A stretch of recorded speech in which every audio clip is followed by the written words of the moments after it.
Izin mengingatkan untuk semua peserta agar mengingat link presensi supaya kami bisa mengirimkan sertifikat.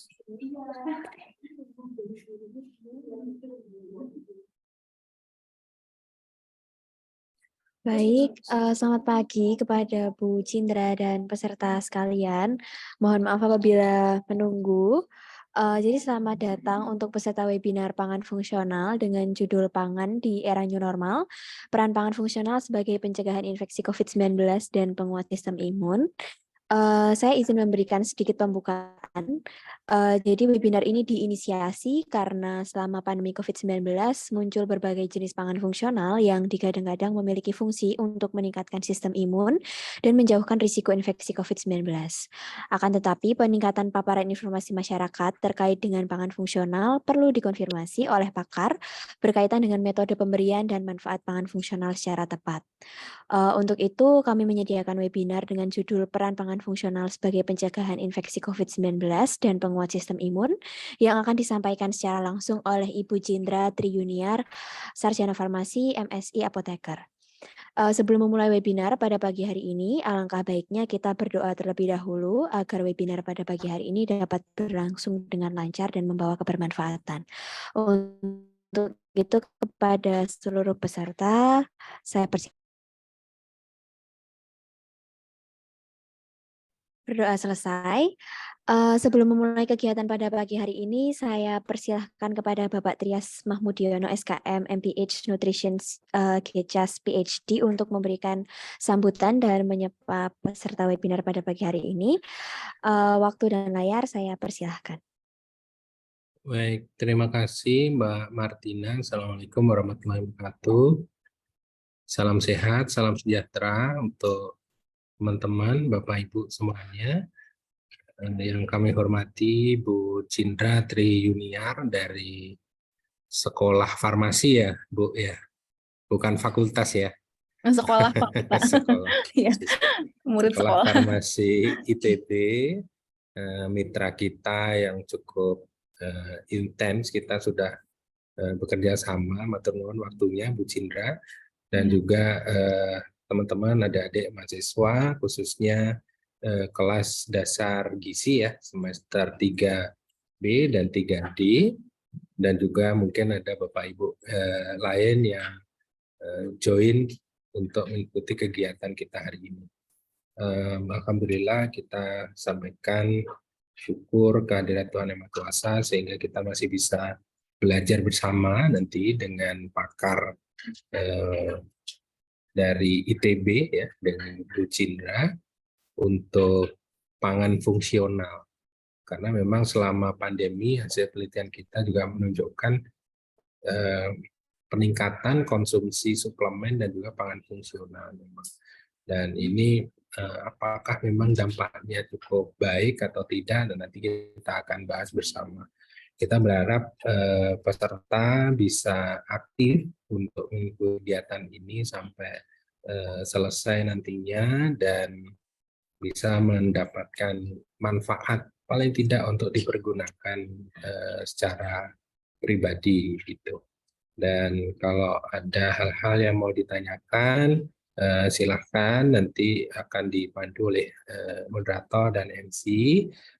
Kalau memang ada yang ingin disampaikan secara tertulis, nanti kita juga akan bisa sampaikan ke Bu Cindra setelah acara juga tidak apa-apa, nanti kita akan berikan respon dari beliaunya. Terima kasih sekali lagi Bu Cindra atas perkenan dan waktunya. Semoga ini menjadi berkah kita semua bisa belajar bersama dengan Bu Cindra. Terima kasih. Saya akhiri. Wassalamualaikum warahmatullahi wabarakatuh. Waalaikumsalam warahmatullahi wabarakatuh. Terima kasih banyak Pak Trias Mahmudiono atas sambutannya. Selanjutnya adalah acara pemaparan materi oleh Ibu Cindra selaku pemateri pada pagi hari ini. Akan tetapi sebelum itu izinkan saya untuk membacakan terlebih dahulu rekam jejak dari beliau. Ibu Cindra Triyuniar sarjana farmasi MSI Apoteker, mengenyam pendidikan S1 di bidang farmasi, Sekolah Farmasi Institut Teknologi Bandung.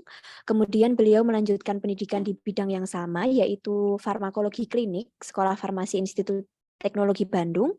Dan kemudian beliau juga melanjutkan sekolah farmasi sebagai apoteker di Sekolah Farmasi Institut Teknologi Bandung.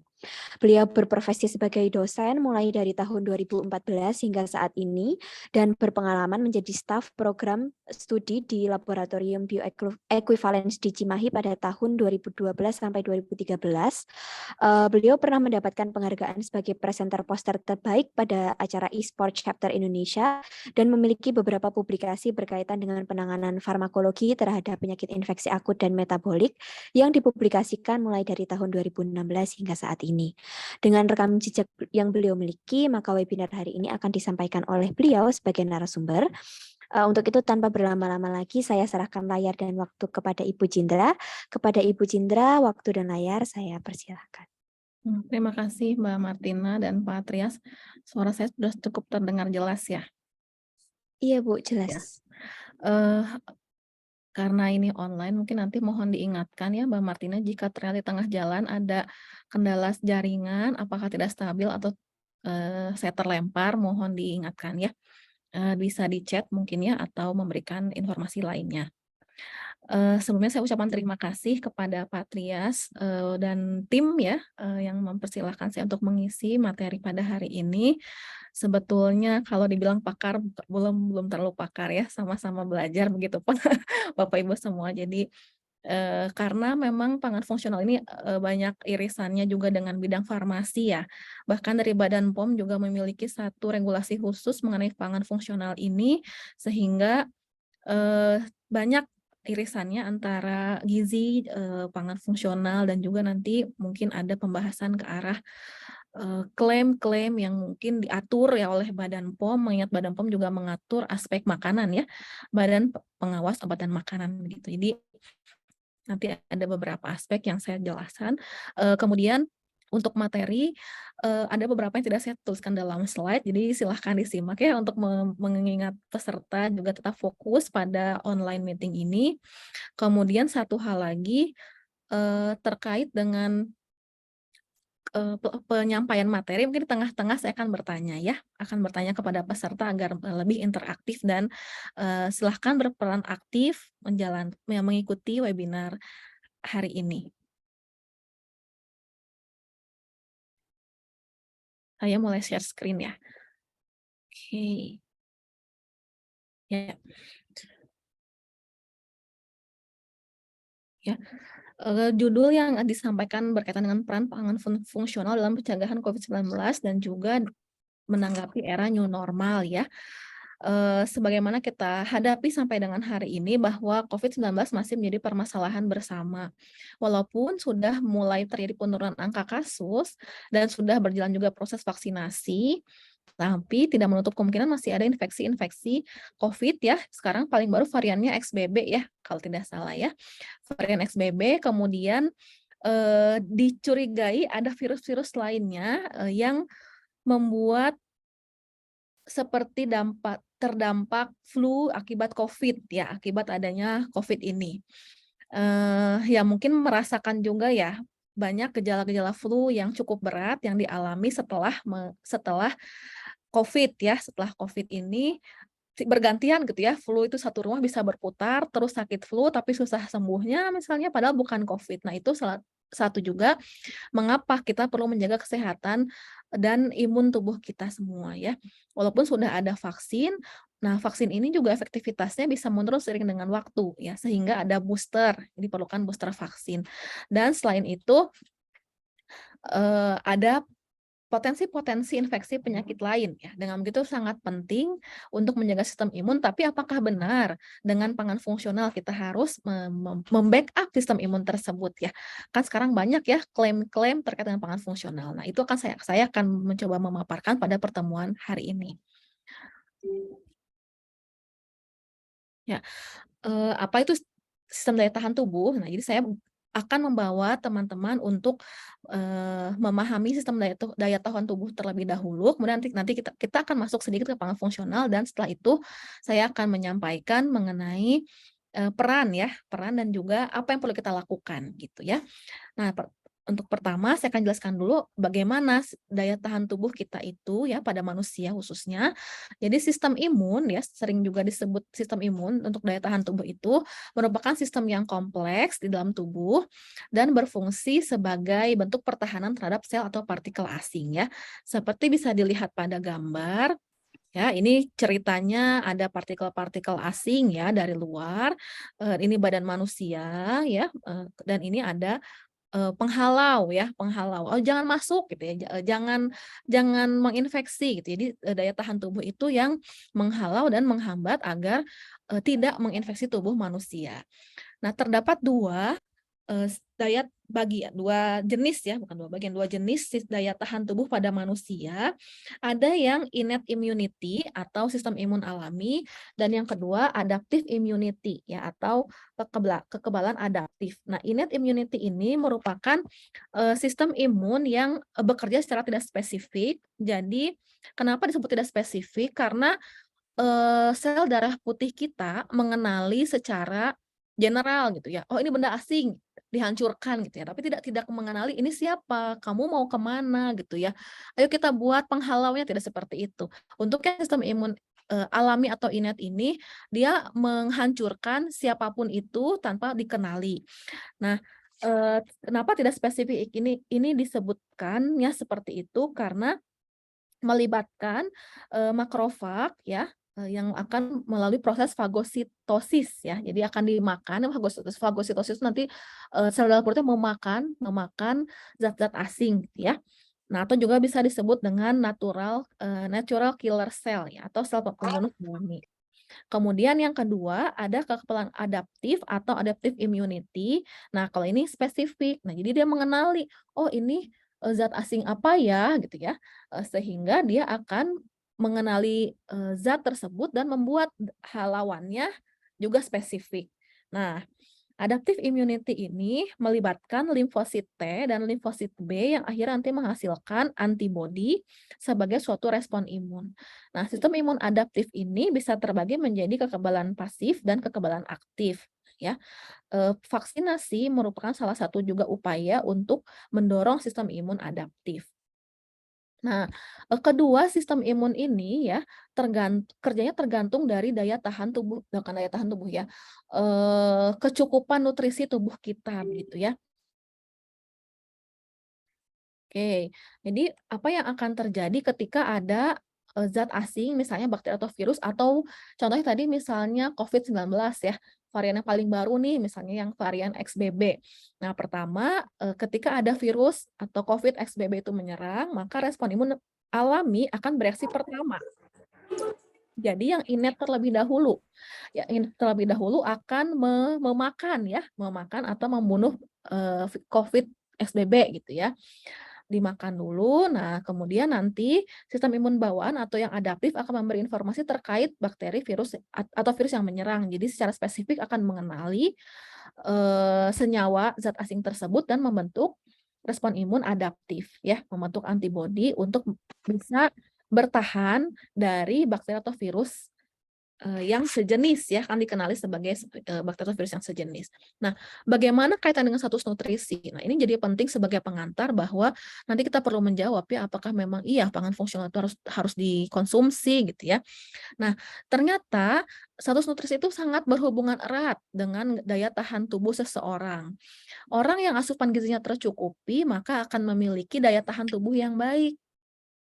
Asupan gizi terutama berasal dari makanan, namun bila belum mencukupi maka boleh mengkonsumsi suplemen kesehatan ataupun pangan fungsional.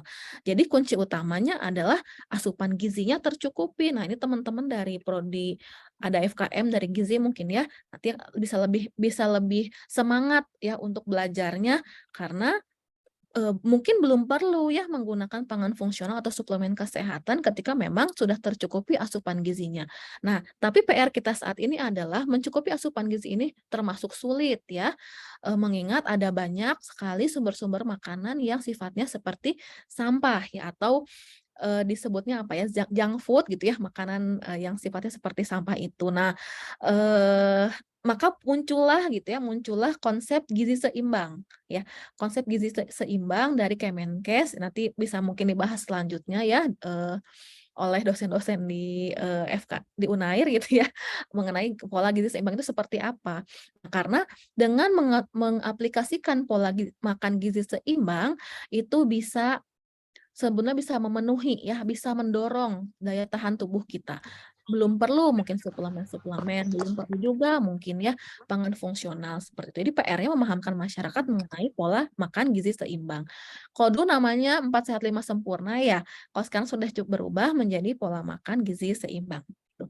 Jadi di sini bisa kita mengetahui bahwa penting sekali ya peran nutrisi itu untuk daya tahan tubuh, namun tidak selalu dikaitkan dengan pangan fungsional ataupun suplemen kesehatan.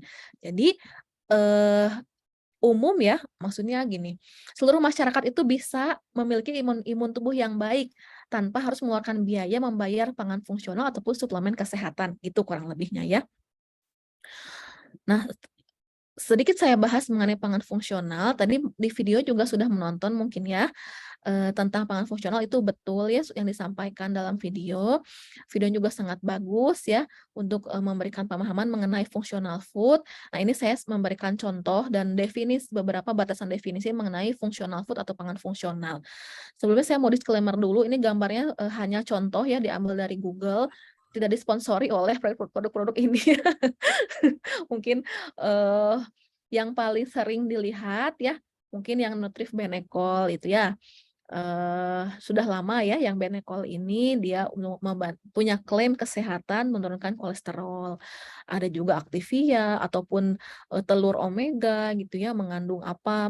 Jadi, eee, khusus gitu ya pangan fungsional itu nggak kayak tidak seperti pangan-pangan yang biasa begitu ya. Nah, apa yang menyebabkan berbeda dengan pangan-pangan yang biasa? Nah, kita lihat kepada definisi ya. Nah, ini mohon maaf, lebih panjang definisinya ya. Jadi ini saya mengambil definisi dari Badan POM, di mana, Badan POM mendefinisikan pangan fungsional sebagai pangan olahan ya. Jadi memang hasil diolah bukan raw ya, bukan raw food. Kalau pola makan gizi seimbang itu banyak, melibatkan raw food juga ya, kayak buah gitu ya.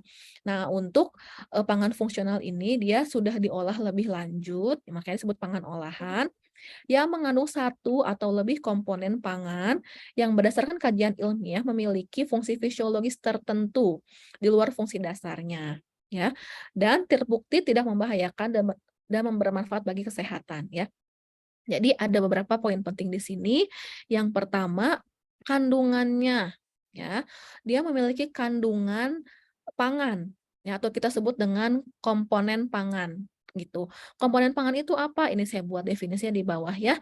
Komponen pangan adalah bahan atau substansi pangan yang digunakan dalam pengolahan pangan dan terdapat pada produk akhir meskipun sudah mengalami perubahan. Jadi bahan yang terkandung intinya ya, komponen pangan itu bahan yang terkandung yang mungkin ditambahkan pada proses pengolahan pangan. Intinya dia ada dalam produk akhir. Kemudian kata kunci yang kedua adalah memiliki fungsi fisiologis. Seperti namanya ya, dia fungsional, tentunya ada fungsinya ya. Jadi harus memiliki fungsi tertentu. Nah, tapi fungsi ini harus dibuktikan secara ilmiah ya. Kajian ilmiah mempunyai fungsi fisiologis tertentu. Jadi harus ada kajian, ada bukti sebelumnya yang menyatakan bahwa pangan tersebut memiliki fungsi fisiologis tertentu. Nah, nanti setelah ini saya akan jelaskan sedikit ya, fungsi fisiologis itu sering disebutkan sebagai klaim, ya, klaim dari pangan fungsional. Ada beberapa klaim yang diizinkan dan diperbolehkan oleh Badan POM, nanti akan saya sampaikan di slide berikutnya ya. Kita bahas dulu dari definisi yang tadi, yang pertama itu mengenai komponen pangan, yang kedua fungsi fisiologisnya harus berdasarkan kajian ilmiah, dan yang ketiga tidak membahayakan kesehatan, ya. Ini tentu dari kajian ilmiah juga ya, sudah harus dikaji keamanannya seperti apa dan jelas-jelas bermanfaat bagi kesehatan gitu. Jadi fungsinya itu nanti harus jelas.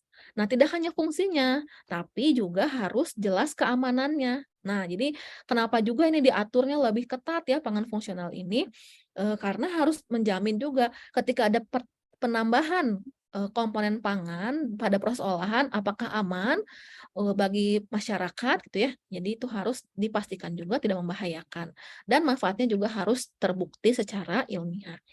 Nah, eh, pangan olahan ya, ini disebut pangan olahan ya, tadi pangan fungsional itu pangan olahan.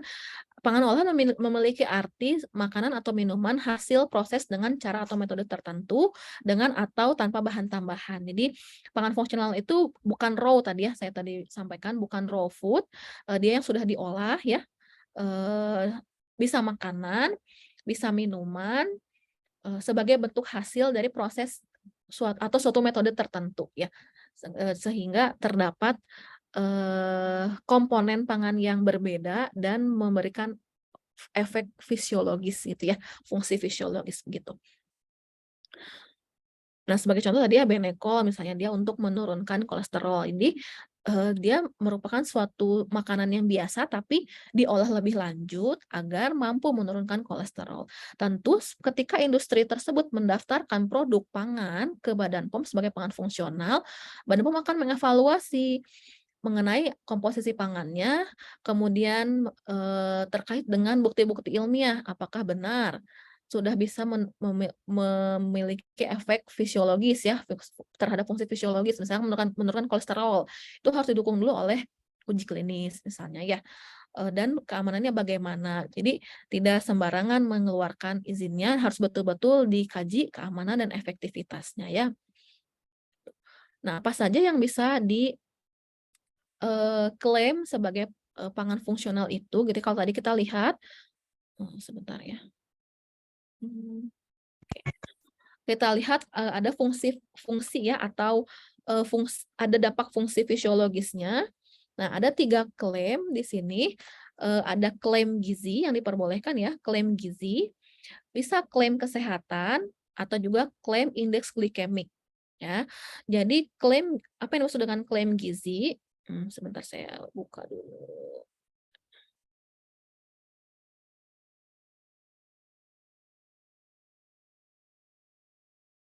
Klaim gizi itu ketika suatu pangan olah pangan fungsional ya, pangan fungsional itu menggambarkan peran tambahan zat gizi.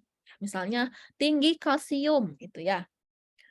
Itu sebagai klaim gizi. Oh, ini maaf typo ya, bukan klaim ya, klaim gizi. Jadi dia merupakan suatu klaim yang menggambarkan tambahan ya, tambahan dari kandungan gizi yang ada. Kemudian ada klaim kesehatan. Nah, klaim kesehatan itu berhubungan dengan fungsi eh,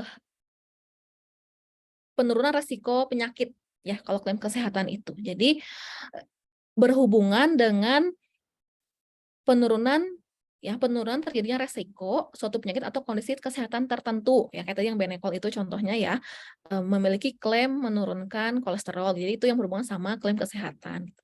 Nah, untuk klaim gizi biasanya diperlukan perbandingan ya. Kan tadi menyebutkan dia lebih tinggi kalsium misalnya ya. Nah itu harus ada perbandingannya dengan apa gitu ya. Harus ada pembandingnya ketika mendaftarkan produk ya. Tapi di produknya nanti harus dituliskan memiliki kalsium lebih tinggi misalnya gitu ya untuk klaim gizi.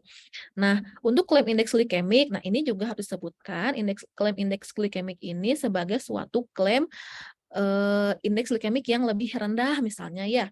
Kan ada 3 ya, indeks glikemik itu kategorinya, indeks glikemik yang tinggi, sedang, dan rendah. Oh, saya mau nanya dulu di tengah-tengah. Di sini mahasiswa sudah pada tahu belum apa itu indeks glikemik? Boleh raise hand kalau yang sudah tahu.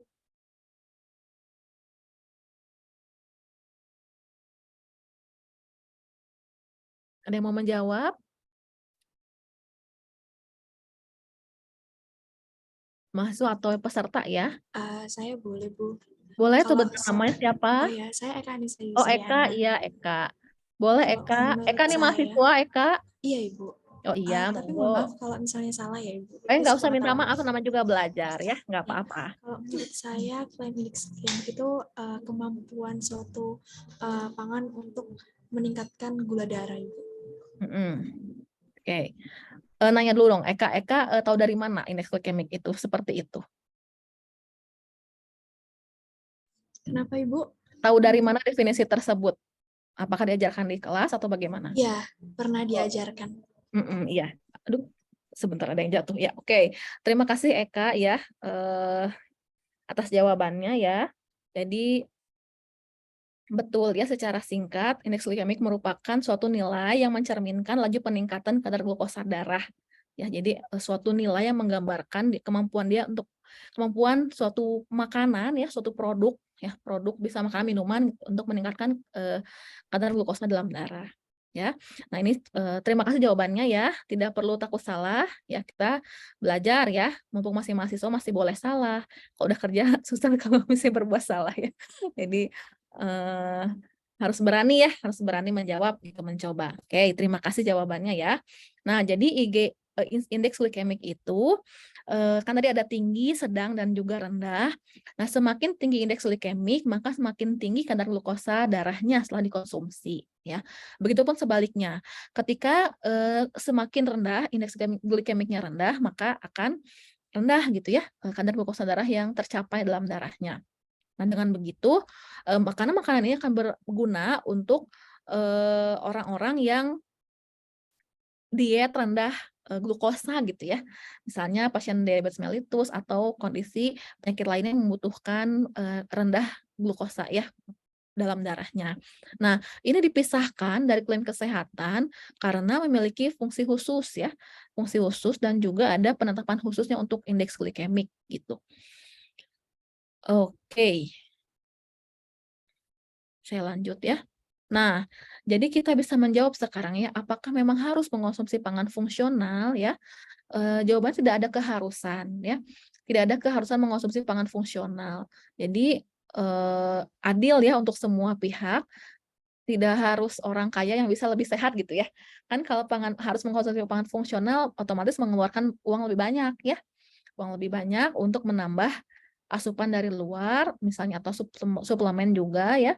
Suplemen itu dipisahkan dari pangan fungsional ya, berbeda definisinya. Di sini saya membahas pangan fungsional, jadi tidak harus mengonsumsi pangan fungsional, tapi boleh ya, boleh mengkonsumsi pangan fungsional dengan tujuan tertentu ya. Tentunya untuk fungsi pencegahan penyakit dan juga bukan mengobati ya, kan di sini tadi disebutkan ada klaim kesehatan ya, jadi lebih ke penurunan resiko penyakit. Mengobati itu tetap dengan obat ya, obatnya bisa obat tradisional, bisa juga obat yang sifatnya sintetik gitu ya. Nah, atau mungkin tindakan operasi atau yang lainnya. Nah, itu mengobati. Tapi peran pangan fungsional ini tidak sampai mengobati, tapi lebih ke klaim mendukung ya, mendukung sistem imun yang pertama misalnya, atau klaim untuk meningkatkan status gizi ya. Misal dari malnutrisi menjadi cukup nutrisinya, itu bisa dibantu dengan pangan fungsional atau klaim kesehatan. Nah, tapi klaim kesehatan juga bukan mengobati, bukan ya, tapi menurunkan atau mengurangi terkenanya risiko penyakit tertentu ya. Kayak tadi misalnya menurunkan kolesterol gitu ya. Itu tuh bukan mengobati tapi menurunkan risiko terkenanya cardiovascular disease atau penyakit kardiovaskular gitu. Ya. Dengan maraknya sekarang pangan fungsional setelah muncul COVID-19 ya, boleh menggunakan dan baik menggunakan pangan fungsional, tapi jangan dijadikan suatu acuan utama harus menggunakan pangan fungsional ya, atau mengkonsumsi pangan fungsional. Yang perlu dipahamkan adalah justru asupan nutrisi dari gizi seimbang itu yang harus dilakukan gitu ya. Jangan sampai kita punya suatu pemahaman bahwa udah makannya makan yang biasa aja, junk food misalnya ya, tapi kita tambal dengan pangan fungsional ya, nggak bisa juga seperti itu gitu ya. Tetap harus memiliki konsep bahwa kita mengaplikasikan gizi seimbang dan boleh menambah dengan pangan fungsional, untuk sebagai tambahannya misalnya ya, sesuai dengan tujuan. Nah, jadi kalau untuk mau mengkonsumsi pangan fungsional tuh harus punya tujuannya. Mau apa? Apakah mau menurunkan risiko penyakit, mau menambah zat gizi, atau bagaimana ya, atau yang lain-lainnya gitu. Bedanya apa dengan suplemen? Kalau suplemen itu langsung senyawanya yang ditambahkan ya. Kalau pangan fungsional itu senyawanya tambahkan ke pangan gitu ya. Misalkan gini, tadi kalsium, susu tinggi kalsium gitu ya. Susu tinggi kalsium misalnya, itu kan klaim gizi. Nah, kalsiumnya tambahkan ke susu, jadilah dia pangan olahan. Nah, tapi kalau kalian mengkonsumsi tablet kalsium, suplemen tablet kalsium itu namanya suplemen ya, bukan pangan lagi. Jadi ditambahkannya ke pangan itu maka pangan fungsional namanya.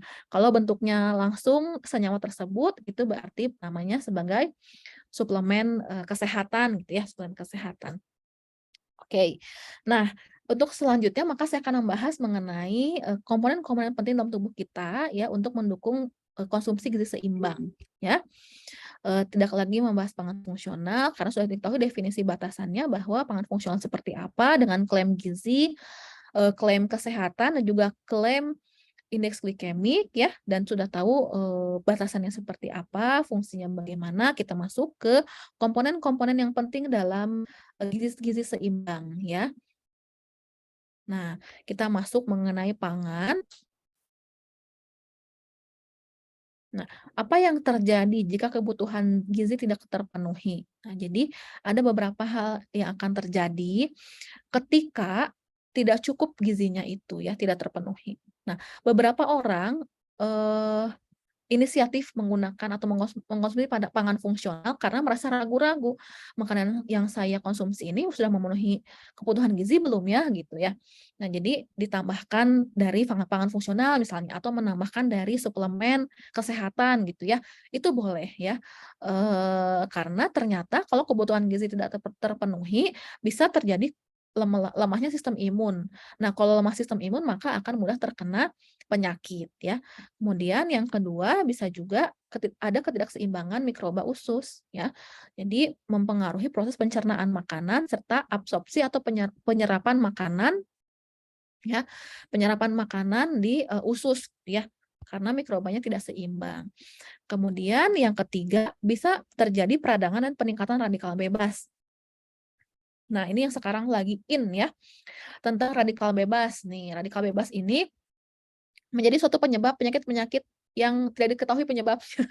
Jadi, misalnya seperti, kanker gitu ya, penyakit kanker atau mutasi-mutasi pada gen tertentu ya, atau penyakit autoimun yang munculnya tuh tidak diketahui kapan dan mengapa dia yang kena gitu ya, sepertinya biasa-biasa saja misalnya. Nah, itu salah satu yang banyak berperan ternyata adalah, radikal bebas akibat suatu proses namanya stres oksidatif gitu.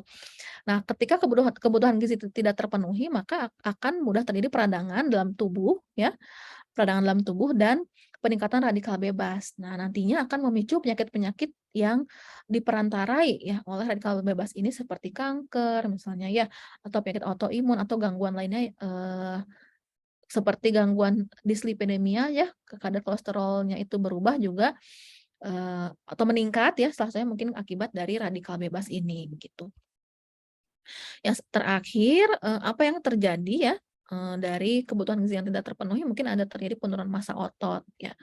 Nah, kalau misalnya suka melihat atau membaca mengenai peran olahraga gitu ya, atau proses, mekanisme diet, bukan diet ya, penurunan berat badan ya, penurunan berat badan, itu biasanya memindahkan, eee, pertama membakar lemak dulu ya, membakar lemak, nanti kemudian memindahkan lemak itu ke dalam otot ya.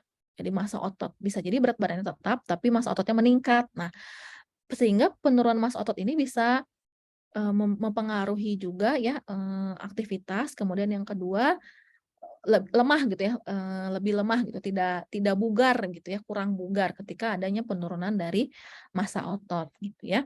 Nah, atlet-atlet itu kan sebetulnya kalau dari berat badan ya, mungkin mereka berat, badannya cukup tinggi ya, cukup besar, tapi massa ototnya juga besar, sehingga berpindahnya ke otot, bukan ke jaringan adiposa gitu. Jadi kalau lemak itu kebanyakan kan disimpan di jaringan adiposa ya salah satunya. Jadilah lemak-lemak yang terlihat seperti gendut gitu ya, di perut, misalnya di paha gitu ya, misalnya ya ada lipatan-lipatan lemak. Nah, kalau massa ototnya cukup, maka itu bisa dipindahkan ke dalam otot ya, tapi perlu suatu proses pembakaran tertentu sehingga lebih aktif memindahkan lemak dari jaringan adiposa ke massa otot ya, gitu. Sehingga sangat penting ya gizi ini untuk manusia ya. Nah, kaitannya dengan webinar hari ini adalah di fungsi nomor 1 dan fungsi nomor 3 ya, di mana dengan adanya zat gizi yang tercukupi, maka akan meningkatkan sistem imun dan juga mencegah dari peradangan tubuh dan peningkatan radikal bebas gitu. Nah, sebetulnya mikroba usus yang seimbang juga penting untuk mendukung sistem imun, karena percuma kalau zat-zat makanan yang kita makan itu tidak terserap. Ya, jadi harap diingat di anatomi mungkin ya pernah belajar sistem pencernaan, makanan itu tidak hanya berhenti dengan di mulut saja, tapi dia berlanjut ke lambung, usus halus, usus besar, dan seterusnya ya. Nah, penyerapan makanan terjadi di usus halus. Ketika tidak ada ketidakseimbangan mikroba usus, nanti bisa mengurangi penyerapan zat-zat penting gitu ya. Mungkin sudah masuk tapi tidak terserap ke dalam. Nah, itu bisa banyak hal-hal yang mempengaruhinya. Salah satunya adalah kebutuhan gizi tidak terpenuhi atau mungkin ada penyakit lain ya, atau pH pH dalam tubuh kita ya. Jadi pH asam lambungnya tuh tertentu untuk penyerapan, pH di usus juga tertentu. Nah, itu juga penting. Orang-orang yang memiliki gangguan seperti tukak lambung atau gangguan dispepsia misalnya ya, eee, bukan MAH ya tukak atau GERD gitu misalnya, biasanya lambungnya lebih asam gitu ya. Dan ketika sampai ke usus, di usus juga tidak cukup pH-nya untuk menyerap makanan gitu. Jadi gizinya kurang. Kurang gizinya bukan karena kurang makanan, tapi kurang optimal lingkungan untuk penyerapannya, gitu. Sehingga pemilihan makanan menjadi penting. Oke, ya saya lanjutkan ya. Nah, bagaimana cara memenuhi gizi yang baik itu? Jadi yang pertama, pemenuhan status gizi yang baik, ya. Jadi status gizinya harus baik agar mencapai fungsi imun yang baik. Dengan adanya fungsi atau sistem imun yang baik, maka kita akan bisa bertahan terhadap penyakit, ya. Kalau bisa bertahan terhadap penyakit itu banyak efeknya ya. Bisa belajar dengan baik, berpikir dengan baik, konsentrasi gitu ya, bisa berlibur, ya ini kan mau liburan ya, musim liburan. Bisa mainnya juga tenang ya kalau sehat kan, kalau misalnya sakit kan nggak enak. Kemudian, dari segi produktivitas juga meningkat, jadi akan banyak kegunaannya ya ketika kita memiliki sistem imun yang baik dan lebih sehat, tidak pernah rugi orang-orang sehat itu ya, gitu. Maka mari, kita sama-sama mengkonsumsi status gizi yang baik. Nah, tapi di Bandung ini lagi banyak cobaan ya, kita agak-agak susah karena banyak jajanan per-acian. Tahu nggak aci? Aci itu apa ya, kanji kali ya kalau bahasa Indonesianya. Bandung itu kan terkenal sama jajanan-jajanan yang dari tepung kanji, ada yang depannya tuh ci ya, ada cilok, cireng, cimol, dan segala ci depannya itu, juga ada sekarang yang lagi hits itu seblak itu ya. Nanti kalau ke Bandung main ya, jangan lupa jajan seblak atau sekarang sudah banyak seblak instan juga. Nah, itu menarik sekali untuk dikonsumsi, tapi berhati-hati mungkin tidak memiliki status gizi yang baik gitu ya. Nah, eee, yang saya baca bahwa tingginya komponen tepung ya, komponen tepung yang dikonsumsi tinggi, kemudian, gula itu juga bisa meningkatkan peradangan. Jadi harus seimbang, makanya kenapa pola gizi seimbang ini penting, karena itu tadi dia harus mendukung sistem imun ya dan mencegah peradangan. Kalau terlalu banyak karbonya misalnya ya, atau yang tadi aci-aci atau kanji-kanji itu bisa malah ada peradangan gitu. Ini ada yang komen, oh iya. Saya kira komen seblak ya, "Bu, di mana seblak yang enak?" Gitu ya, nanti saya kasih tahu kalau ke sini ya. Oke, kita lanjut. Nah, komponen, gizi itu ya terdiri dari makronutrien dan juga mikronutrien. Saya yakin ini teman-teman dari, Unair sudah sangat hafal ya, makronutrien itu apa, mikronutrien itu apa, ini saya mungkin hanya mengulang saja sedikit.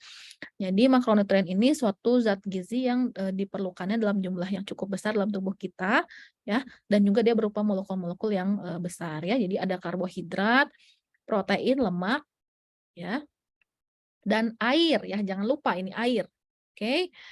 Karena air itu diperlukan untuk, pertama rehidrasi ya, hidrasi sel-sel tubuh kita. Jadi, sel-sel tubuh kita itu ada komponen yang mengisinya itu adalah air juga ya, komponen dari plasma.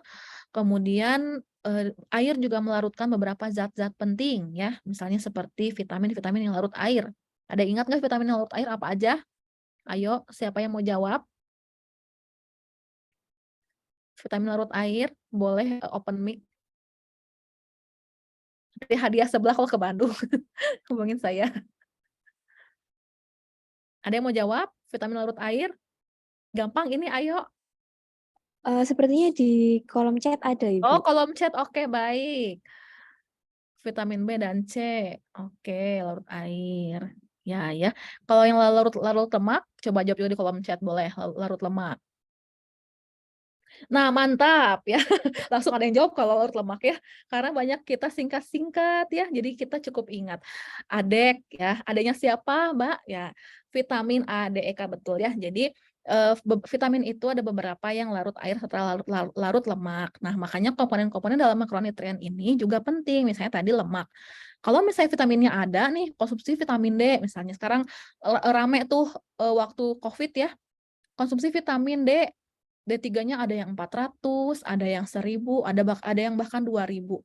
Tapi memperhatikan tidak, konsumsinya bagaimana, apakah sambil dengan konsumsi makanan larut lemak tidak gitu, atau hanya makanan yang seperti biasa saya sehari-hari gitu ya, tinggi karbo misalnya atau tinggi protein.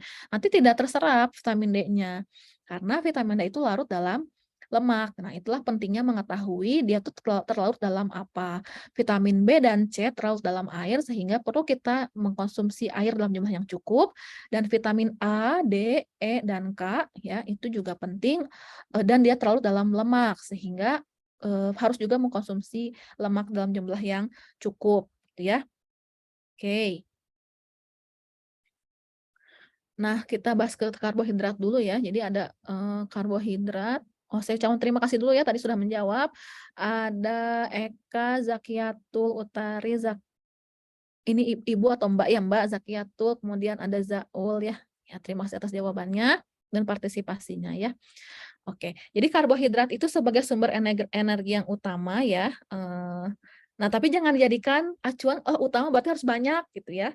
Kalau Indonesia kan fokusnya gitu ya, sumber energi utama, jadi karbonya banyak, proteinnya sedikit, lemaknya sedikit, kebanyakan nasinya gitu ya. Itu harus diperhatikan ya, porsinya tidak seperti itu.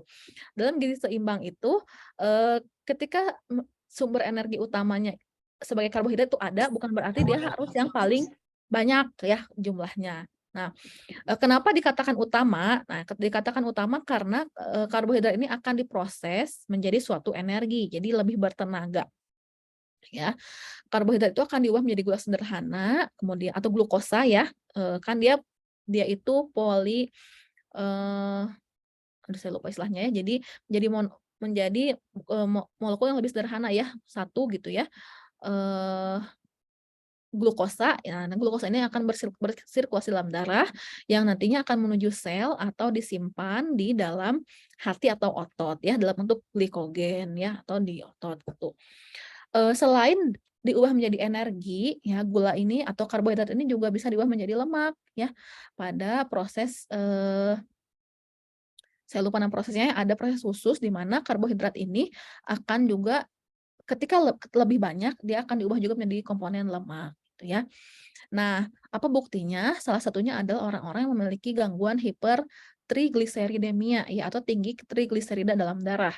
Itu kan dikategorikan sebagai penyakit dislipidemia atau gangguan lipid dalam darah karena tinggi kadar trigliseridanya ya. Kalau kita lihat gliserida ya, itu merupakan hasil metabolisme dari karbohidrat ya, tapi menjadi komponen lemak. Untuk itu orang-orang yang melakukan penurunan berat badan, yang ingin melakukan penurunan berat badan harus juga mengurangi konsumsi karbohidrat, bukan menurunkan konsumsi lemaknya, ya. Nah, tapi ini konsumsi karbohidrat yang terlalu tinggi, yang menjadi suatu warning akan menyebabkan hiperglikemia. Nah, hiperglikemia ini salah satu kondisi tingginya kadar gula dalam darah yang mungkin akan memicu terjadinya penyakit diabetes mellitus. Nah, kalau terjadi hiperglikemia, kondisi ini bisa mengurangi aktivitas imun, ya, jadi sistem imunnya itu kurang bekerja dengan optimal dan mengaktifkan faktor stres yang tadi ya, ada stres oksidatif, ada radikal bebas gitu. Nah, orang-orang dengan hiperglikemia seperti pasien diabetes mellitus memiliki imun yang lebih rendah ya, jadi rentan terkena infeksi gitu.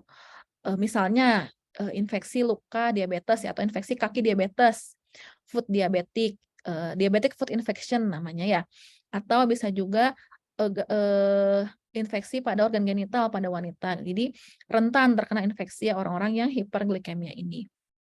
Nah, sehingga kita mengkonsumsi karbohidrat dalam jumlah yang cukup ya, untuk mengurangi keparahan infeksi.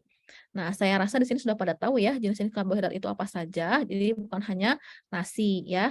Jadi kalaupun ada orang yang tidak makan nasi nggak apa-apa, mungkin makannya kentang atau yang lainnya. Nah, karbohidrat itu ada 2 jenis, ada karbohidrat yang sederhana sama karbohidrat kompleks. Ini gambarnya ya tidak sesuai dengan sebelahnya. Karbohidrat sederhana itu karbohidrat yang dicerna lebih cepat oleh tubuh, menjadi sumber energi yang cepat. Sedangkan karbohidrat kompleks ini dicernanya lebih lama. Nah, dengan begitu kenaikan gula darah tidak terlalu cepat. Beberapa contoh makanan karbohidrat kompleks itu misalnya ubi ya, singkong gitu. Nah, dia akan dicernanya lebih panjang ya, dengan begitu menahan rasa lapar gitu ya. Sedangkan karbohidrat sederhana itu misalnya adalah nasi. Nah, jadi cepat lapar kalau kitanya makan nasi. Apalagi kalau di Sunda mah ada sambal lalap, itu tambah-nambah lagi nasinya ya. Eee, nah kalau yang pagi-pagi makan kukusan ubi, misalnya kukusan singkong, nah itu bisa lebih bertahan lama, rasa laparnya karena masih dicerna ya, masih dicerna karbohidratnya sehingga kenaikan gula darah darah ini tidak terlalu cepat dan, menahan juga rasa lapar. Oke, ini beberapa contoh karbohidrat ya, ada mie gitu. Nah, sebenarnya beberapa komponen sayuran juga mengandung karbohidrat ya. Nanti bisa dicek ya beberapa komponen atau jumlahnya. Kemudian selain karbohidrat ada juga komponen lemak ya, pada makronutrien. Lemak ini, nah, mungkin kita berpikir lemak itu berbahaya ya, padahal tidak semua lemak itu berbahaya. Bahkan konsumsi lemak secara tidak berlebihan dengan tepat justru bermanfaat untuk tubuh. Ini sebagai contoh, lemak yang tak jenuh ya, rantai ganda ya, itu ada kacang almond, minyak kedelai, beberapa jenis ikan, misalnya ya dari minyak minyak bunga matahari, minyak biji bunga matahari ya. Jadi bijinya bukan bunganya yang diambil ya. Minyak jagung, ada juga walnut itu ya, ini kacang. Jadi ini beberapa contoh lemak-lemak yang mungkin baik untuk baik untuk tubuh kita dan juga ada omega 3, omega 6. Nah, omega 3 sama omega 6 ini dari ikan-ikanan ya, untuk meningkatkan efek anti peradangan. Jadi kalau misalnya diulang kembali, lemak itu kan ada beberapa jenis ya. Bahasa ilmiahnya ada LDL, VLDL ya, ada HDL gitu. Ada juga komponen kilomikron misalnya ya. Nah, jadi tergantung densitasnya ya. Kalau LDL itu kan low density lipoprotein. Nah, kenapa disebutnya lipoprotein? Karena lemak itu tidak bisa berjalan-jalan di dalam darah tanpa diikat gitu ya. Jadi lipoprotein ini suatu nama ya, nama lemak ketika dia berada dalam darah kita gitu. Jadi lemaknya diikat oleh protein tertentu sehingga memiliki densitas tertentu. Ada yang low density, very low density, dan ada high density ya. Yang baik adalah yang high density lipoprotein sebagai parameter ya, parameter lemak yang membantu membawa lemak kembali disimpan ke dalam hati begitu ya. Jadi itu lemak dikatakan baik itu karena membantu metabolisme lemak ke dalam hati. Kalau yang jahat itu tadi dia tuh berputar di peredaran darah nanti menempel pada pembuluh darah lama-lama membentuk plak gitu ya, membentuk plak yang berbahaya menjadi plak aterosklerosis yang menyebabkan gangguan kardiovaskular begitu. Oke. Selain lemak ada juga protein. Nah, ini peran protein juga sangat penting ya. Kalau tadi karbohidrat sumber energi, nah lemak itu untuk membangun struktur sel. Nah, di sini peran protein ternyata banyak untuk membangun dan memperbaiki jaringan tubuh. Nah, dia juga melawan infeksi bakteri maupun virus serta pembentukan antibodi. Jadi semua komponen tadi ya makronutrien sebetulnya protein ini cukup memegang peran yang cukup penting ya. Tapi sering lupa gitu ya, proteinnya sangat sedikit gitu. Nah, contohnya saat sakit ini ya, saat sakit ada kebutuhan protein meningkat sehingga respon imun juga akan meningkat. Jadi seharusnya eh, apa ya, peningkatan protein itu penting juga untuk imun gitu ya. Jadi suatu perhatian, jangan kita lebih fokus pada karbohidrat ataupun lemak. Sekarang itu banyak produk pangan fungsional seperti broth ya. Tahu nggak broth? Kaldu kaldu tertentu ya. Ada produknya itu, nah kaldu-kaldu itu kan sebenarnya tinggi protein ya, katanya, bukan katanya sih, pengalaman orang yang pakai, saya belum pernah ya karena cukup mahal. Jadi kalau si broth itu tuh dia, dia pangan olahan sih, belum belum masuk pangan fungsional karena tidak ada klaim yang, dikeluarkan, jadi dia bentuk produk makanan. Jadi dia kaldu dari sapi ya, ada dari ikan juga, dibuat kaldunya. Nah, itu orang-orang yang sudah merasa tidak enak badan misalnya ya, itu menyedot ya, disedot kaldunya itu. Ya, kaldunya disedot, nah ini kaldunya dengan cara pemanasan tertentu ya, dengan proses pengolahan tertentu. Tidak kaldu yang dari bakso, nggak bisa itu mah ya, kaldu yang dari air bakso. Kan dibayangkan, oh itu kaldu juga Bu, berbeda ya, berbeda. Nah ini kaldunya kaldu murni. Nah kaldu murni atau Bu Royco bubuk kaldu ya. Atau Masako itu juga sama, bukan seperti itu ya. Jadi maksudnya nih kaldu yang diolah khusus dari tulang-tulang atau daging-daging. Nah itu ketika orang-orang yang mengkonsumsi kaldu tersebut ketika sudah tidak enak badan ya atau merasa akan sakit, biasanya langsung membaik gitu ya. Jadi bisa kondisinya langsung membaik setelah mengkonsumsi kaldu tersebut. Jadi itu salah satu juga peran protein ya, fungsinya protein ya. Penting juga untuk imun ya. Bahkan banyak yang memiliki klaim tinggi protein itu untuk menjaga daya tahan tubuh gitu ya. Nah, contoh makanannya ada seafood, daging tanpa lemak, ayam, telur, biji-bijian ya, kacang-kacangan atau produk kedelai. Nah, jadi porsinya itu harus tepat ya untuk protein ini ya. Tahu, tempe, kemudian daging ya, dagingnya tanpa lemak, tapi kalau misalnya aman menggunakan atau aman memakan lemak itu boleh juga dimakan lemaknya ya. Daging ayam, telur ataupun dari seafood dan yang lain-lainnya. Nah, ini beberapa efek yang terjadi jika kekurangan protein. Yang pertama itu mudah lelah ya, kemudian pusing ya. Lalu ini tuh seperti kurang fokus gitu ya, kurang fokus. Ini gambarnya gambar Squidward, itu contoh aja ya, contoh kurang fokus gitu ya. Nah, sekarang yang lagi dengerin webinar ini kalau kurang fokus coba minum dulu boleh ya. Minum dulu nanti berpikir, "Aduh, siang mau makan apa?" misalnya ya. Jangan lupa tinggi protein gitu ya dimakannya. Oke. Nah, ini beberapa ukuran ya, kebutuhan protein kita pada beberapa jenis makanan. Nah, ini kebutuhan protein harian itu 65 gram. Ya, makanannya ada ikan mujair, ikan kembung, daging sapi, ikan bandeng, udang. Ini boleh di menu ya pilihan, aduh siang makan ikan mujair apa ikan kembung gitu ya, untuk sumber protein. Nah ini kalau misalnya ikan mujair sejumlah 40 gram, sekitar 14% pemenuhan AKG dari protein. AKG itu angka kecukupan gizi ya. Nah saya yakin sini teman-teman dari UNAI, dari FKM ataupun yang fakultas gizi lebih memahami ya berapa banyaknya, saya hanya mengulang saja. Nah, oke, kita sekarang masuk ke mikronutrien. Jadi mikronutrien ini sebetulnya jumlah kecil yang dibutuhkannya, tapi bisa berpengaruh penting juga untuk tubuh kita. Ya. Nah, mikronutrien ini ada vitamin sama mineral. Ya. Nah, seringkali vitamin sama mineral mikronutrien ini dibuat dalam bentuk suplemen kesehatan. Ya.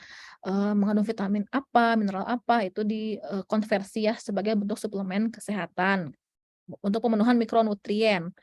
Karena bisa jadi kurang ya, dari asupan yang utamanya, tuh.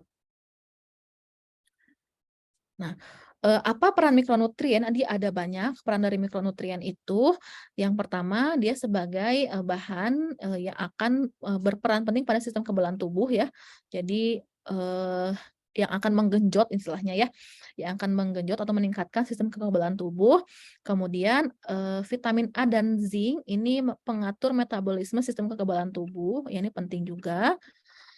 Kemudian ada vitamin D dan zinc ya. Nah, ini vitamin D sama zinc ini diketahui juga memiliki aktivitas sebagai antimikroba dan antivirus. Makanya kemarin bukan kemarin ya, ketika masa COVID sekarang ini banyak direkomendasikan penggunaan suplemen vitamin D dan suplemen zinc. Karena memang diketahui dua zat mikronutrien ini memiliki aktivitas sebagai antibakteri dan antivirus ya. Untuk vitamin D sudah banyak penelitiannya ya membuktikan itu, dan zinc. Nah, zinc ini sudah jadi suatu guideline ya atau standar dalam terapi diare ya, terapi diare pada anak-anak dan juga pada dewasa. Zinc itu juga penting untuk mencegah infeksi gitu. Nah, ada lagi mikronutrien yang lainnya seperti vitamin C, vitamin E, dan zinc juga ya untuk melindungi tubuh dari radikal bebas dan inflamasi. Selain itu, mikronutrien akan membantu pembentukan antibodi ya, bagian dari sistem imun yang adaptif, sitokin, reseptor-reseptor imun, sel-sel imun, serta pembentukan sel-sel baru atau regenerasi sel ya, membantu dalam proses regenerasi sel juga. Nah, kita mulai dengan vitamin yang pertama yaitu vitamin C ya, ini vitamin yang larut air. Nah, vitamin C ini fungsinya untuk menangkal radikal bebas. Nah, jadi dia sering disebut sebagai antioksidan ya, vitamin C ini. Nah, karena kenapa dikatakan antioksidan? Karena dia menghambat atau menyebabkan tidak terjadinya proses oksidasi ya. Nah, oksidasinya tuh apa, Bu? Jadi radikal bebas itu kan suatu hasil proses dari stres oksidatif ya, proses stres oksidatif yang ketika ada vitamin C, maka dia akan menghambat proses oksidasi tersebut dan tidak terjadi peradangan ya, peradangan ataupun inflamasi atau gangguan yang lainnya, misalnya mutasi misalnya ya, kayak gitu. Nah, kemudian vitamin C juga bisa berfungsi sebagai antihistamin ya, membantu dalam meredakan gejala flu, bersin, hidung, gatal, dan pembengkakan sinus. Nah, dia juga berperan dalam aktivasi sel-sel imun ya, aktivasi makrofag dan neutrofil pada innate immunity ya atau imunitas dapatan. Nah, dari pustaka lain yang saya baca, jadi vitamin C ini juga menjaga integritas sel ya, menjaga integritas sel sehingga melindungi sel dari spesies oksigen reaktif atau radikal bebas tadi yang dihasilkan selama pernapasan ataupun respon peradangan. Nah, ini juga menyebabkan vitamin C juga penting untuk menjaga sistem imun dari COVID-19. Nah, vitamin C itu sumber makanannya banyak sekali ya, dari sayur dan buah-buahan seperti jeruk, pisang, pepaya, tomat gitu ya, bayam misalnya ya. Itu ada contoh-contoh makanan yang tinggi vitamin C. Tapi harap diingat ya, ada batasan penggunaan suplemen vitamin C. Satu hari itu hanya diperbolehkan 1000 mg per hari ya, atau 1 gram ya per harinya. Kenapa harus dia batasi? Karena vitamin C ini larut air ya. Yang kedua, dia akan melalui urin ya, proses pengeluaran dari urin. Kalau misalnya jumlahnya dikonsumsi terlalu banyak akan membahayakan ginjal gitu. Vitamin C larut air ini harus dikonsumsi dengan air yang cukup sebanyak 2 liter minimal per hari. Ketika dikonsumsi dalam jumlah yang banyak, maka akan jadi masalah karena tidak segera dibuang, malah tertimbun di dalam ginjalnya. Nah, nanti lama-kelamaan akan menjadi batu ginjal gitu ya. Jadi harus berhati-hati. Kalau misalnya mengkonsumsi, maaf ini saya sebut merek, misalnya UC 1000 gitu ya. Kan dia ditulisnya 1000 ya, 1000 miligram. Nah, itu juga harus berhati-hati, tidak boleh minum 1 botol misalnya ya. Dibatasi hanya 1 saja. Nah, kalau diingat hari itu makan apa lagi, berarti bisa saja ada penambahan vitamin C lainnya dari makanan-makanan yang dikonsumsi gitu ya. Nah, cuma kita juga nggak yakin ya minum yang UC itu apakah benar-benar terserap semuanya atau tidak. Karena berkaitan dengan mutu produknya. Kalau kalian baca di botolnya UC 1000 itu ada terhindar dari cahaya matahari. Ya mungkin kalau udah banyak terpapar atau di suhu yang tidak pas, jadi rusak ya, tidak 1000 lagi jumlahnya gitu. Gitu. Oke. Nah, ini beberapa fun fact ya. Nah, vitamin C ini meningkatkan penyerapan zat besi. Ini yang saya mau digarisbawahi. Kalau yang lain mungkin tahu ya. Nah, vitamin C ini jadi suatu pasangan yang pas dengan zat besi ya, meningkatkan penyerapan zat besi. Jadi ini jadi suatu masalah ya pada program pemberian tablet tambah darah ya untuk pencegahan stunting. Kan ada tuh program dari pemerintah pemberian TTD ya, tablet tambah darah isinya zat besi pada remaja-remaja putri ya, pada rematri yang mungkin kurang efektif meningkatkan hemoglobin ya, dalam hemoglobin darah remaja, karena konsumsinya kurang pas ya. Jadi mengkonsumsinya tidak dengan kondisi yang cukup asam gitu ya. Jadi sebenarnya nggak harus sama vitamin C minumnya, nggak seperti itu. Cuman maksudnya sebaiknya dikonsumsi pada kondisi lambung yang cukup asam gitu. Kalaupun ternyata dikonsumsinya setelah makan untuk menghindari mual, maka dibarengi dengan konsumsi vitamin C gitu ya, dan jangan mengkonsumsi dengan soda. Nah, itu jadi suatu hal yang penting juga dalam meningkatkan penyerapan zat besi. Ini contoh-contohnya ya. Nah, ini yang termasuk tinggi tuh yang jambu batu ini ya. Jambu batu atau jambu kalau di Surabaya namanya jambu jambu merah mungkin ya namanya ya, gitu. Nah, selanjutnya vitamin larut air adalah vitamin B. Nah, vitamin B ini dia memiliki fungsi sebagai vitamin yang akan merespon beberapa reaksi zat asing dalam tubuh kita ya. Ini ada B6, B9, dan B12. Kemudian vitamin B juga memproduksi serta meningkatkan aktivitas natural killer cell ya. Jadi natural killer cell ini sel-sel yang akan memakan dari zat-zat asing tadi. Jadi dia juga penting. Selain itu vitamin B bisa juga mendukung bukan regenerasi ya, kesehatan sel saraf ya. Kalau misalnya ada kesemutan misalnya ya, nah itu juga mungkin kurang vitamin B, karena vitamin B ini berperan pada integrasi sel saraf gitu. Ada banyaknya vitamin B itu ya. Nah, ini tadi saya sebutkan membantu perkembangan dan fungsi sistem sel saraf. Vitamin B juga membantu metabolisme asam amino, glukosa, dan asam lemak. Ini contoh-contoh makanan yang mengandung vitamin B, ada hati sapi, hati ayam, ikan lele, bayam, dan kuning telur ya. Nah, ini nanti kalau makan siang mau makan pecel lele, bisa tuh ada lelenya, ada beli sama hatinya udah tercukupi ya vitamin B, tapi digoreng nggak tahu udah hilang berapa persen ya. Tuh. Selanjutnya kita masuk ke yang larut lemak ya, yang vitamin D. Nah, jadi vitamin D ini memiliki manfaat meningkatkan produksi antimikroba karena ada kerja terhadap neutrofil, katelisidin, makrofag, dan sel epitel respiratori. Kemudian menghambat peradangan. Nah, dia menghambat produksi sitokin inflamasi, dan khusus pada COVID-19 dia mengurangi badai sitokin ya. Jadi dia memiliki aktivitas imun melawan bakteri, virus, dan juga jamur, serta pada COVID khusus untuk membantu mengurangi terjadinya badai sitokin. Nah, vitamin D ini dia juga mengatur metabolisme kalsium dan tulang ya.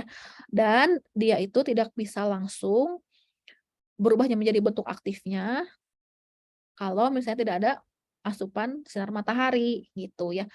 Jadi salah satu hal yang menjadi penting juga adalah sinar matahari ya. Sinar matahari itu akan membantu sintesis vitamin D gitu ya. Kalau misalnya mengkonsumsi vitamin D, jangan lupa konsumsi juga makanan yang tinggi lemak gitu ya.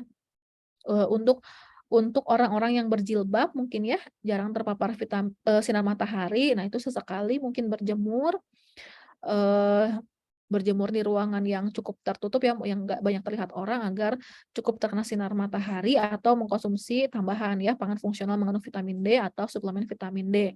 Karena kalau dicek rata-rata orang Indonesia itu kekurangan vitamin D, kebanyakan beraktivitas indoor ya, dalam ruangan, gitu.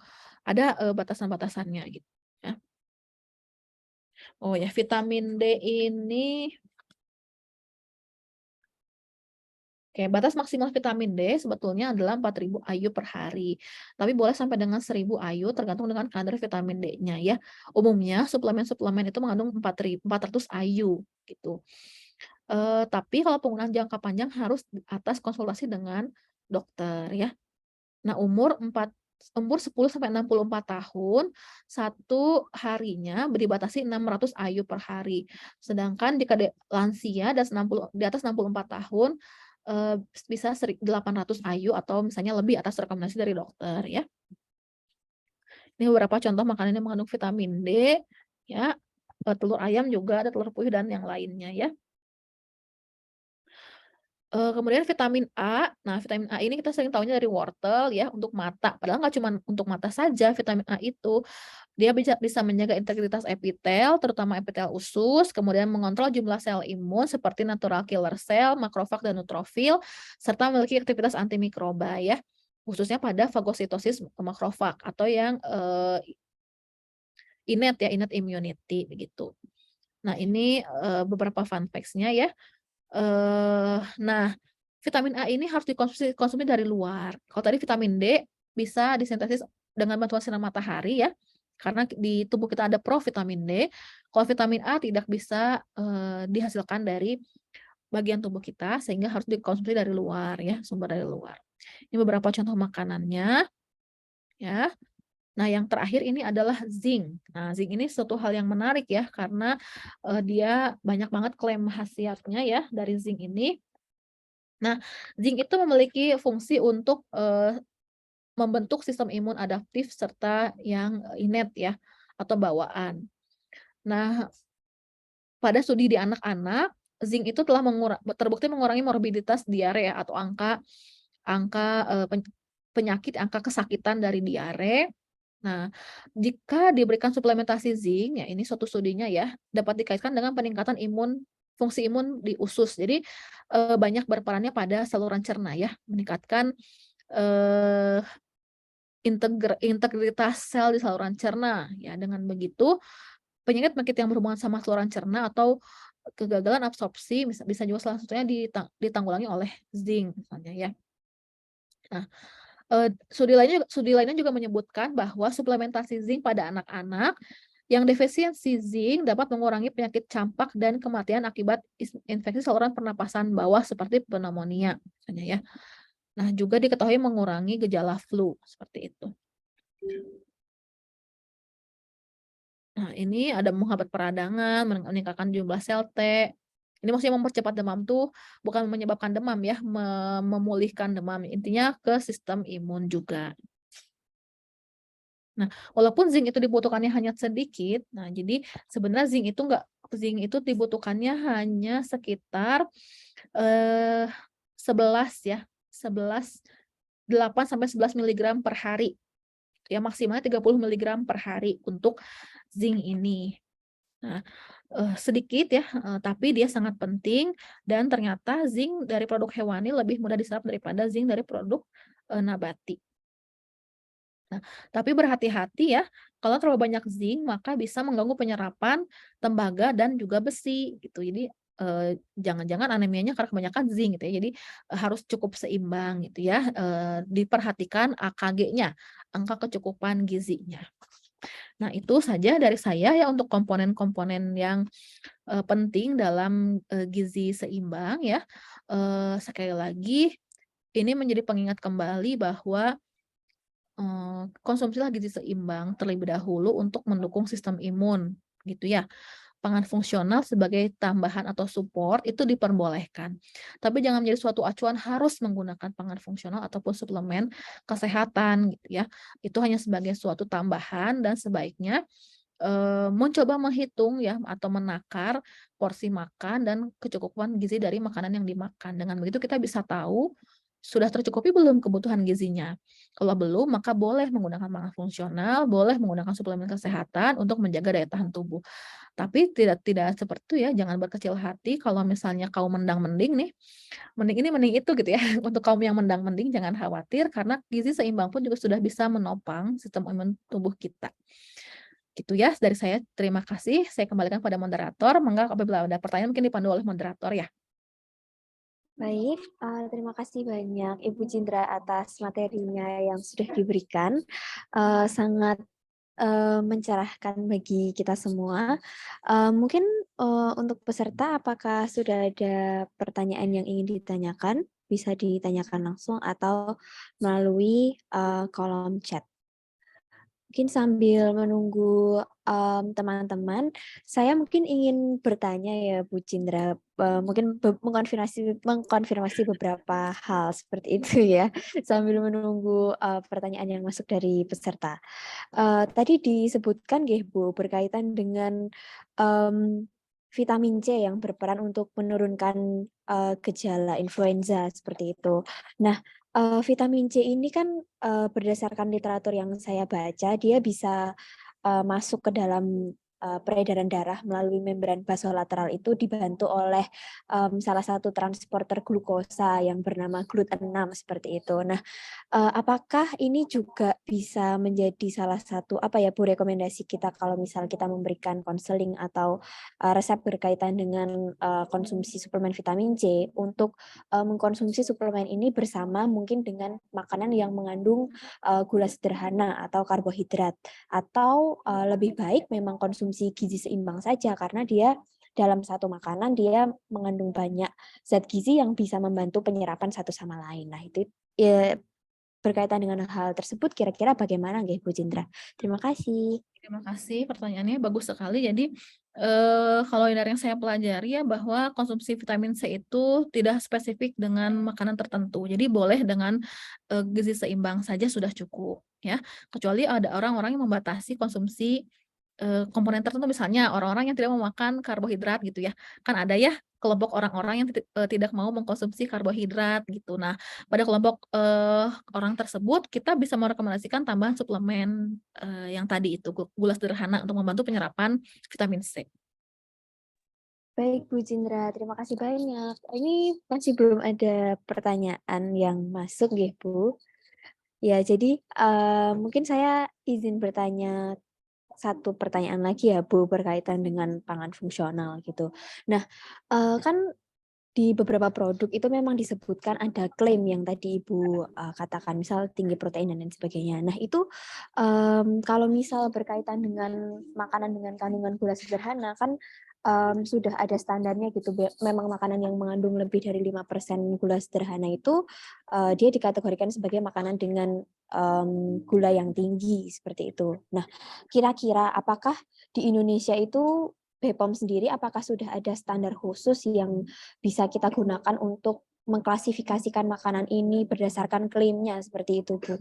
Karena takutnya kita mau merilis satu produk itu agak kesusahan gitu, Bu, untuk mengklasifikasikan makanan ini masuk seperti makanan yang sebagaimana dengan klaim seperti apa yang cocok gitu kalau tidak ada standarnya. Apakah kira-kira ada, Bu? Terima kasih. Ada ya, jawabannya ada, dan ada batasannya juga. Ada peraturannya khusus ya, jadi klaim untuk gizi itu ya terkait dengan energi ya, menambah energi, protein, karbohidrat, lemak, vitamin dan mineral, serta turunannya ya, dan ditetapkan pada lampiran tersendiri. Nah, contohnya itu adalah menuliskan rendah apa, misalnya rendah glukosa ya, atau bebas apa gitu ya, kayak gitu. Nah, ada batasannya. Ini saya mungkin kopikan di mana di chat ya beberapa. Nah, jadi pangan olahan yang mencantumkan klaim apapun dalam label dan iklannya harus memenuhi persyaratan asupan per saji tidak lebih dari, nah jadi ini maksimalnya gitu ya. Jadi kan ada batasnya tadi ya sudah disampaikan oleh Mbak Martina, ada batasan misalnya gula di atas berapa persen gitu ya, itu dikatakan tinggi glukosa. Nah, sebetulnya untuk klaim apapun tidak boleh lebih dari 13 gram lemak total, 4 gram lemak jenuh, 60 miligram kolesterol, dan 80 miligram natrium. Nah, ini secara umum untuk semua klaim. Nah, nanti pemisahannya adalah tujuan. Tujuannya nanti untuk mendukung gizi atau ke pencegahan resiko penyakit atau klaim kesehatan lainnya gitu. Nah, definisi-definisi masing klaim itu juga ada ya. Jadi kalau klaim saya bacakan atuh ya. Jadi klaim eh sorry, klaim kesehatan itu misalnya Nah, gini, klaim kandungan zat gizi, misalnya klaim yang menggambarkan kandungan zat gizi dalam pangan, ya. Kalau klaim fungsi gizi, itu klaim gizi yang menggambarkan peran fisiologis zat gizi untuk pertumbuhan, perkembangan, atau fungsi normal tubuh. Untuk fungsi lain, mungkin ada berkaitan dengan efek khusus ya dalam komponen pangan diet total atau mempengaruhi aktivitas biologis yang normal. Dan klaim ini ya, klaim kesehatan biasanya untuk memperbaiki fungsi tubuh atau memelihara kesehatan. Jadi, fungsinya untuk memelihara kesehatan aja kalau klaim kesehatan. Nah, ya kalau zat gizi itu menambah zat gizi. Kalau klaim kesehatan untuk memperbaiki fungsi kesehatan atau pemeliharaan ya, pemeliharaan kesehatan ya, misalnya sistem imun misalnya kayak gitu. Atau juga ada satunya lagi klaim penurunan resiko penyakit ya, penurunan resiko penyakit ini berkurangnya faktor resiko utama suatu penyakit yang penyebabnya adalah multifaktor gitu ya, tapi berkurangnya satu faktor tersebut, bermanfaat untuk kesehatan. Jadi harus berhubungan sama resiko penyakit tertentu, itu diperbolehkan. Yang terakhir indeks glikemik itu jelas-jelas berhubungan dengan indeks glikemik. Jadi itu ada ketentuan khususnya ya. Tapi tadi batasannya adalah jumlah maksimal dalam klaim. Baik, Bu Jindra, terima kasih banyak. Ini sepertinya ada peserta yang mengacungkan tangan, mungkin ingin bertanya nggak Ibu secara langsung.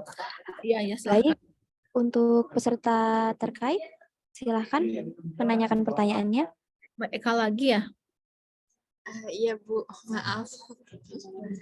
Bu, tadi saya sebelumnya suara saya sudah terdengar jelas ya. Sudah.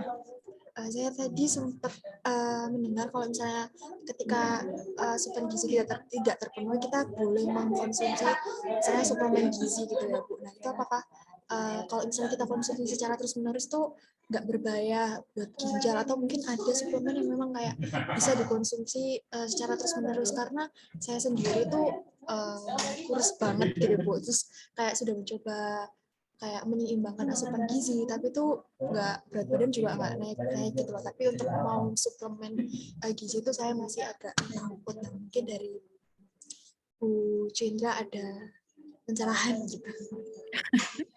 Lu kebalikan sama saya ya. Kalau saya mah bernapas aja jadi kalau mereka enak ya, udah makan segala macam masih tetap kurus ya. Jadi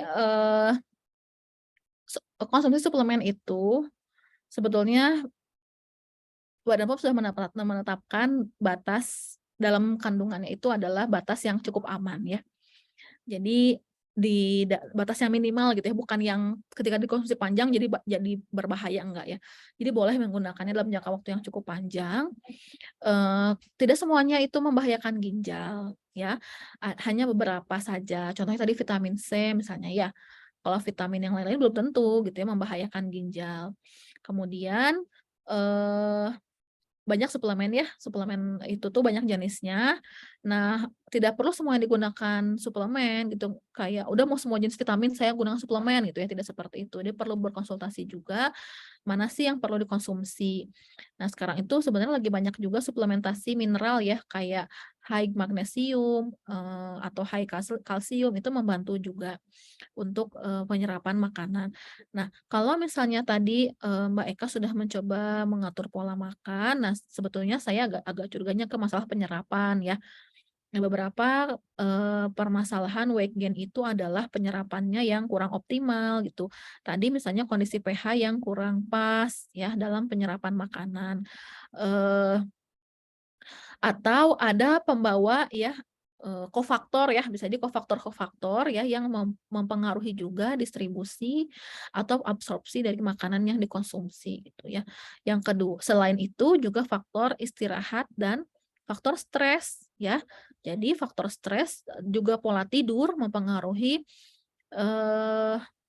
metabolisme tubuh kita ya, yang konon dia akan buruk metabolismenya kalau tidak menjaga pola tidur ya, pola tidur di bawah jam 10 malam. Kalau di atas jam 10 malam itu jadi buruk metabolismenya sehingga bisa susah gemuk atau susah kurus. Kalau saya jatuhnya susah kurus gitu ya, gemuk aja. Nah, juga faktor stres. Nah, itu yang agak sulit kita kendalikan ya, apalagi mungkin kalau masih mahasiswa ada banyak tugas, banyak pikiran ya. Nah itu juga yang perlu dijaga, diatur karena bukan hanya dari makanan, tapi dari faktor yang lainnya juga gitu.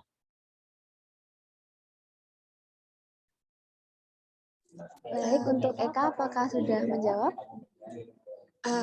Baik, Bu Cindra, terima kasih. Tadi dapat pencerahan kalau misalnya pengaruh stres dan pola tidur itu berpengaruh karena memang ya sebagai mahasiswa yang stres setiap hari dan juga pola tidur saya yang sangat berantakan, jadi sering begadang dan yang lain kayaknya itu yang mungkin bisa mempengaruhi penyerapan metabolisme di tubuh saya. Terima kasih, Bu Cindra.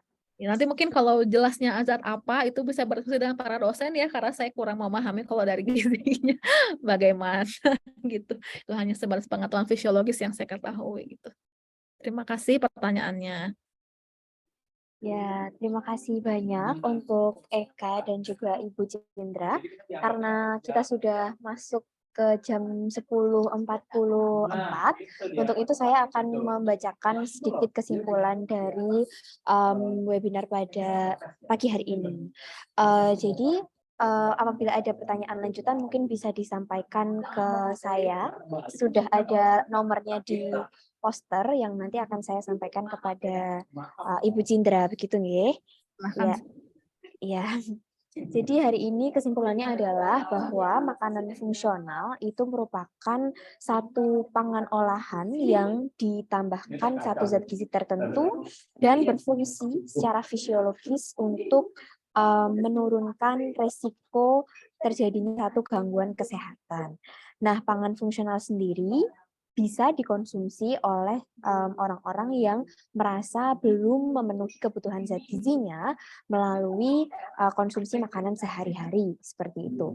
Ada banyak jenis zat gizi yang terkandung di dalam di dalam pangan fungsional, antara lain zat gizi makro yang terdiri dari karbohidrat, protein dan juga lemak, serta zat gizi mikro yang biasanya dalam bentuk vitamin larut air dan juga vitamin larut lemak seperti vitamin C, B, A, D, dan juga vitamin E dan juga K. Nah, penyerapan daripada masing-masing mikronutrien bergantung pada kondisi daripada orang yang mengkonsumsi pangan fungsional tersebut. Salah satunya adalah keseimbangan daripada bakteri di dalam usus dan juga kondisi fisiologis secara umum, faktor stres dan juga faktor metabolisme. Seperti itu, nggih, Ibu Cindra. Apakah ada tambahan lagi? Penting untuk mengkonsumsi pola makan gizi-gizi seimbang ya. Jadi sudah banyak pangan fungsional yang beredar, sudah banyak juga suplemen, tapi jangan lupakan bahwa yang utama kita harus mengkonsumsi pola gizi-gizi seimbang. Itu saja dari saya, Mbak. Iya, baik. Itulah take home message dari webinar pada siang hari ini. Mungkin panitia bisa membantu saya untuk memberikan sedikit kenang-kenangan ke Bu Cindra, kepada panitia yang bertugas. Saya persilahkan untuk share screen.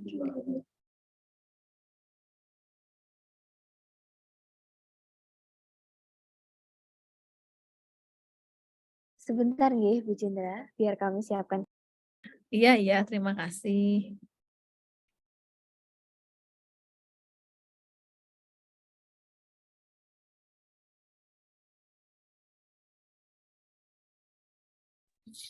Terima kasih Bu Cindra atas waktunya.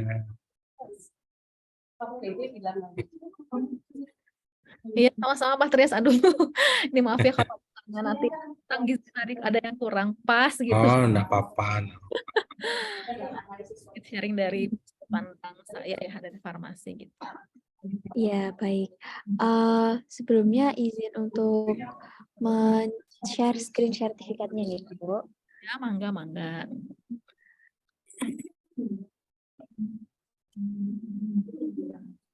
Baik.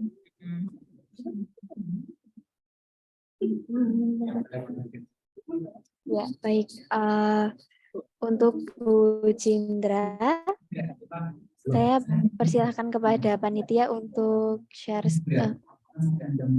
untuk men-screenshot.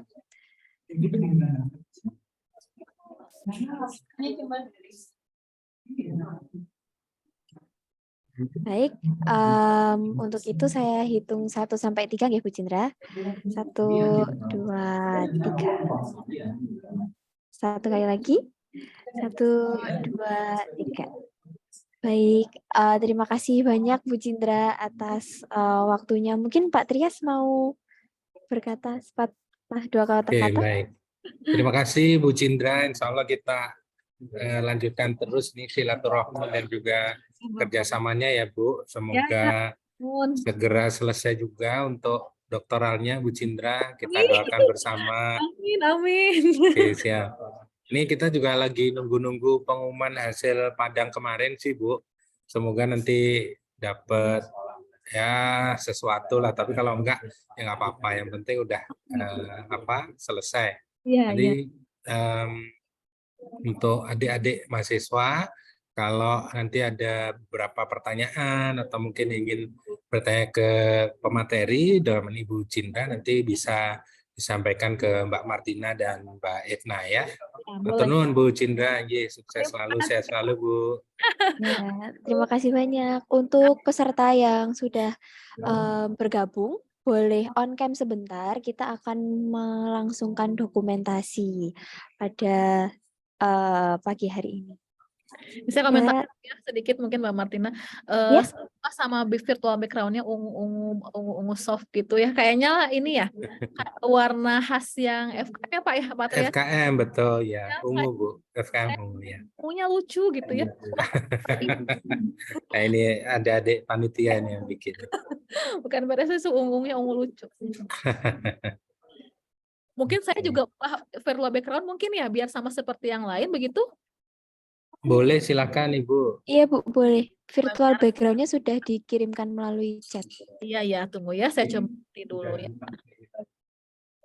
Harap menunggu ya mahasiswa ya. Ini mah ibu pengen eksis. Mana tadi ini ya? Mengganti. Oke.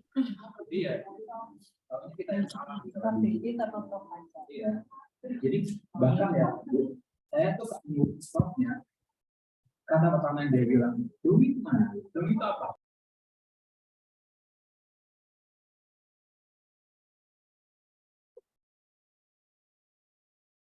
Ya udah lebih bagus ternyata ya dibandingkan yang tadi. Iya Bu. Baik, untuk peserta saya hitung sampai 3 ya untuk mendokumentasikan. Baik, 1, 2, 3. Slide 1. Ada 2 slide sebentar nih Bu. 1, 2, 3. Baik, sudah. Terima kasih banyak untuk peserta Pak Trias, panitia dan juga Bu Cindra atas kerjasamanya dalam pelaksanaan webinar pangan fungsional pada pagi hari ini. Saya mohon maaf kalau ada salah-salah kata atau perbuatan. Baik untuk peserta, semoga nanti webinarnya bermanfaat dan sertifikatnya akan kami kirimkan melalui profil yang sudah dikirimkan di link absensi. Terima kasih banyak Bu. Sama-sama Pak Trias, hatur nuhun Pak. Sampai jumpa. Iya, sama-sama Ibu. Sampai jumpa lagi. Mbak Martina juga, terima kasih Mbak.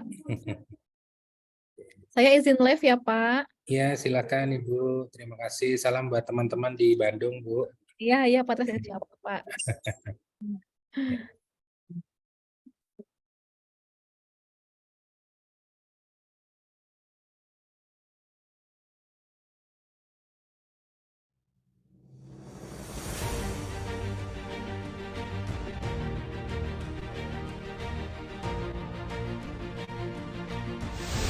China has identified the cause of a mysterious new virus. Coronavirus. Coronavirus. There are fears a rapidly spreading virus has reached Australia. This is a rapidly emerging situation.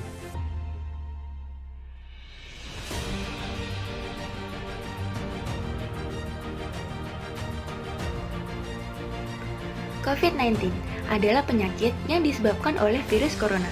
Virus corona merupakan sekelompok virus RNA berantai tunggal 5 yang mudah mengalami mutasi. Virus ini melakukan infeksi untuk menyesuaikan dirinya dengan sel inangnya. Mutasi ini dapat menyebabkan virus menjadi lebih banyak menular. Pada awal Desember 2019, COVID-19 pertama kali terkonfirmasi di Wuhan, China, ditandai dengan pasien pertama yang mengalami gejala pneumonia. Kemudian, pada 31 Desember 2019, terdapat belasan orang di Wuhan yang terindikasi mengalami gejala pneumonia seperti infeksi pada radang paru-paru. Hal tersebut dikarenakan COVID-19 disebabkan oleh SARS-CoV-2 atau Severe Acute Respiratory Syndrome Coronavirus 2 yang berkaitan dengan virus yang menyerang pernapasan atau disebut dengan SARS.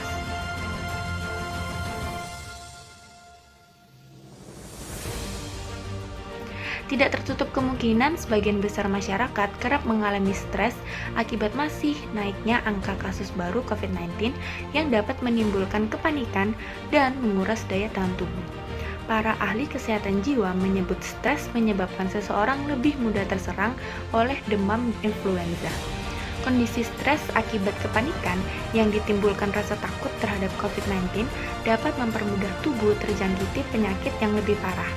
Terapi gizi sangat disarankan untuk meredam stres yang satu ini. COVID-19 can be characterized as a pandemic. This evening it just gets worse. The death toll now worse than China.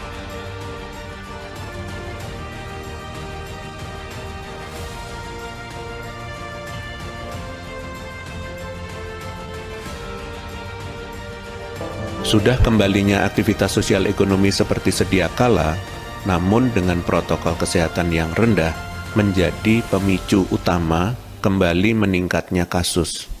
Pemerintah akan terus mengadakan vaksinasi booster kedua atau dosis keempat. Hingga saat ini 693.128 orang sudah disuntik vaksin dosis keempat dari 270 juta jiwa penduduk Indonesia.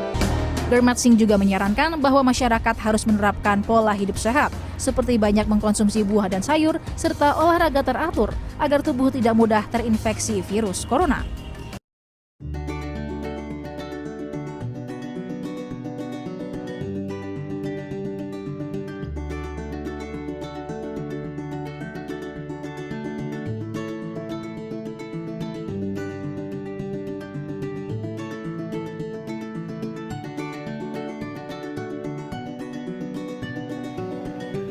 Menurut Badan Pengawasan Obat dan Makanan pada tahun 2001, pangan fungsional adalah pangan yang secara alami maupun telah melalui proses mengandung satu atau lebih senyawa yang berdasarkan kajian-kajian ilmiah dianggap mempunyai fungsi-fungsi fisiologis tertentu yang bermanfaat bagi kesehatan. Pangan fungsional dikonsumsi sebagaimana layaknya makanan atau minuman, mempunyai karakteristik sensori berupa penampilan, warna, tekstur, dan cita rasa yang dapat diterima oleh konsumen, serta tidak memberikan kontraindikasi dan efek samping terhadap metabolisme zat gizi lainnya jika digunakan dalam jumlah yang dianjurkan.